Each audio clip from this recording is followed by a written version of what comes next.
Have you ever had an idea that you suspected could change lives, but you didn't know where to start? I'm Rue Mapp, founder and CEO of Outdoor Afro, a national movement that celebrates and inspires Black American leadership and connections in nature. And I turned a small personal blog into a national movement now in 70 markets.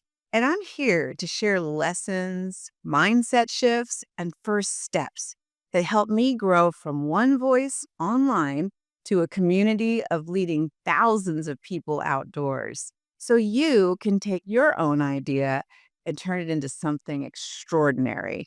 So in 2009, a mentor made me ask the question of myself, if time and money were not an issue, what would you do?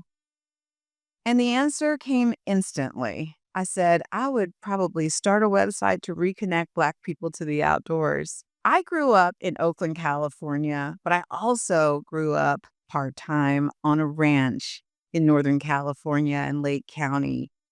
Nature was always my home in both of those places. My dad was from the South and a farmer and a self described cowboy. My mom was a seamstress and gardener. And I just had so many rich experiences connecting with those places, but also sharing those places with others. So I started a blog to tell those stories, talk about the rich Black history in nature and overall joy that can be achieved through your connections in the outdoors. So I began with no team, no money, just a whole lot of passion and purpose. Ever since that conversation with my mentor, Outdoor Afro was my North Star. And I use social media to amplify the voices and the stories of Black connections in nature so rarely heard. And we started eventually getting people outside. I was the first outdoor Afro leader, learning a lot along the way and inviting people through Meetup. And then eventually I wanted to teach other people how to lead. And so we started Outdoor Afro leader pop ups all over the country. And today I am so thankful that being in 70 plus cities, we can connect through a volunteer network of over 120 men and women, nearly 200,000 people around the country, where belonging, safety, and joy are absolutely at the core. So my approach to leadership, it absolutely came from a lived experience. And with Outdoor Afro and along the way of this growing journey, we listened so intently to what our audience wanted to see and experience. And then we acted and continue to act with great intention. And we keep hospitality and community central to everything we do. First, figure out your why.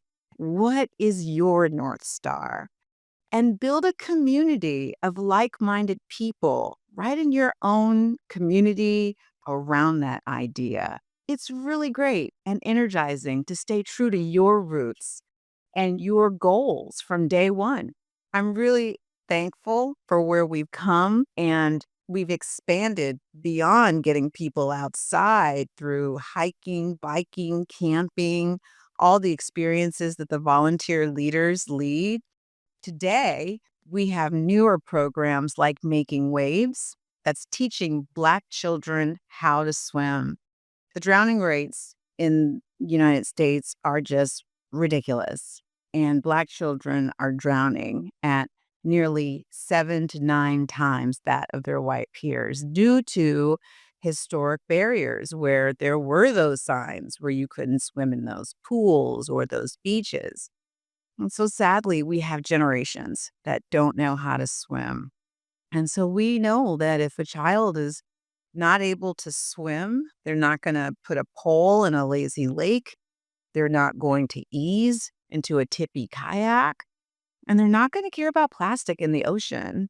And this is why, swimming is so important, not only from a public health perspective, but also it's what our planet needs. It needs people to be in relationship and not have fear about any aspect of its existence. And water is a big part of our planet. We also get involved with all kinds of partnerships, and we have thoughtful partners that help us with policy, outdoor gear design, and really link arms with us on representing more people in outdoor experiences.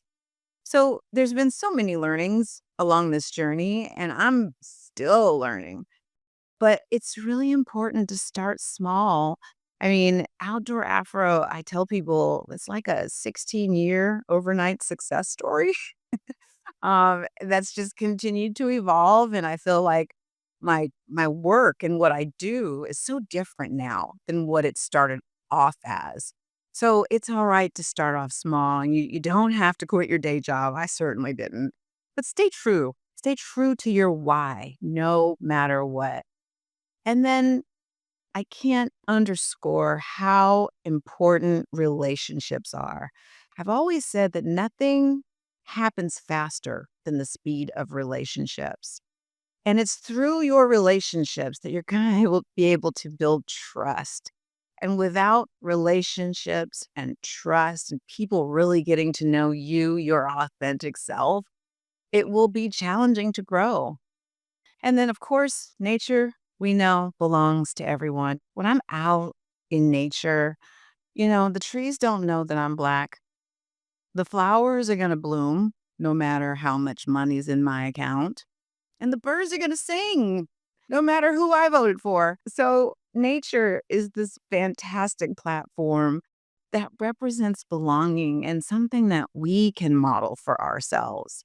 And I'm just so thankful that I get to do work that makes space and creates intention for everyone to enjoy it. Just remember, bit by bit, step by step, it doesn't happen overnight. I'm still thinking about the next 16 years of Outdoor Afro, but it takes time. And if you stay really focused on what it is that makes you pop up in the morning joyously, what you are destined to do will come and increase in greater focus over time. So if you believe in something rooted in purpose, please stick around for it. If you found this video helpful, please hit subscribe. I'll be sharing more insights and stories about building joy, belonging, and leadership in the outdoors for everyone, and especially how you can bring more nature into your daily life. Thanks for watching, and I'll see you outside.